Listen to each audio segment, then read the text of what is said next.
Alright, some of you may have read the title to this video and were immediately triggered. So right off the bat, I have two things to say. One, I am not going to shit on Disney in this video. I think they have the best modern track record overall of any blockbuster producing studio. And two, listen to the argument before you go commenting and tweeting profane and occasionally cruel things that you immediately want to take back. So Disney, the most powerful entertainment studio in the world. A studio so impressive that it doesn't need to worry about backlash because it's mostly non-existent. For those of you who don't keep up with the film industry, which is the majority of people, Disney is the owner of the three biggest and most successful studios today, no joke. Marvel Studios, Lucasfilm, and Pixar. Not to mention they have their own studio that pumps out 2 successful films a year. So yeah, they own children's entertainment, Star Wars, and the superhero industry. Impressive. When people who cared go down the list of major film studios, each one usually has a flaw they can easily point out. For example, Warner Brothers is struggling to get its superhero universe off the ground, and Sony almost went bankrupt a couple years ago.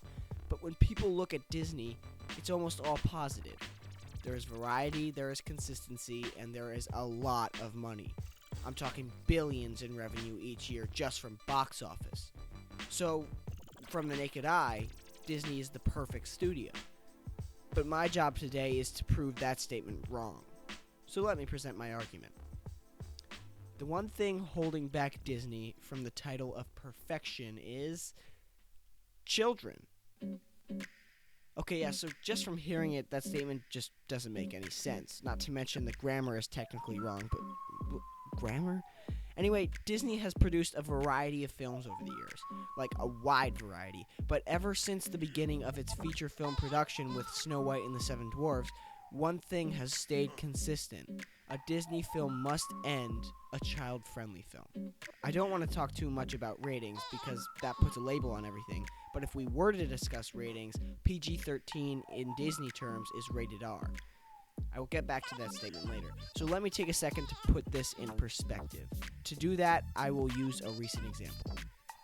Doctor Strange is the most recent film to be produced by Marvel Studios. Fun fact, the first to use Marvel's new kick-ass logo.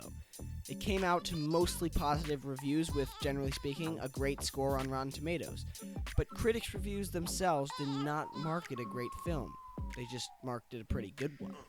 Many drew comparisons between it and Iron Man, which for most seems very positive. I myself liked Doctor Strange very much and had a blast watching it in theaters in 3D. But this comparison to Iron Man was nagging me for a while. I love Iron Man. It's one of my favorite Marvel movies, but the comparison generated a new idea for me.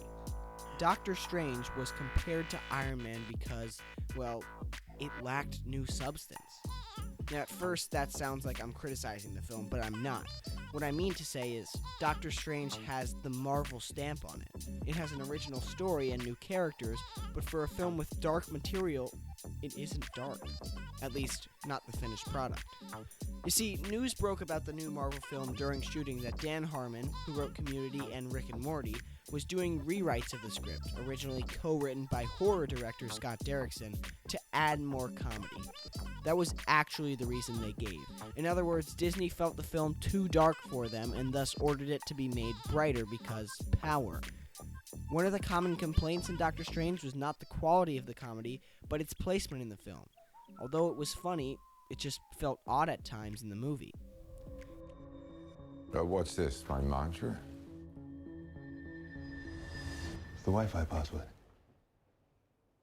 We're not savages. Now, I'm not saying that Disney can't handle dark themes. Trust me, they can. In fact, a majority of the films they produce do have underlying dark themes. But that's the key. Underlying. Disney is fine with you making a film with a dark message, so long as it appears friendly. It produces dark movies that don't feel dark. So let's get back to the statement PG-13 is Disney's rated R. It's pretty simple. In the eyes of Disney, R-rated movies are not the right medium to tell films. My last point ties into this. You can tell a story with darker themes, but it can only be made into a Disney film if the MPAA says children can see it. Why? Thank you. Mm-hmm. Mm-hmm. Mm-hmm. Mm-hmm. Mm-hmm. Come on.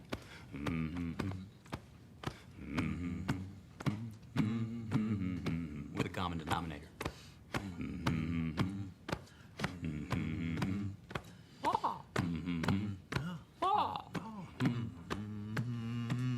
Keep it up for me.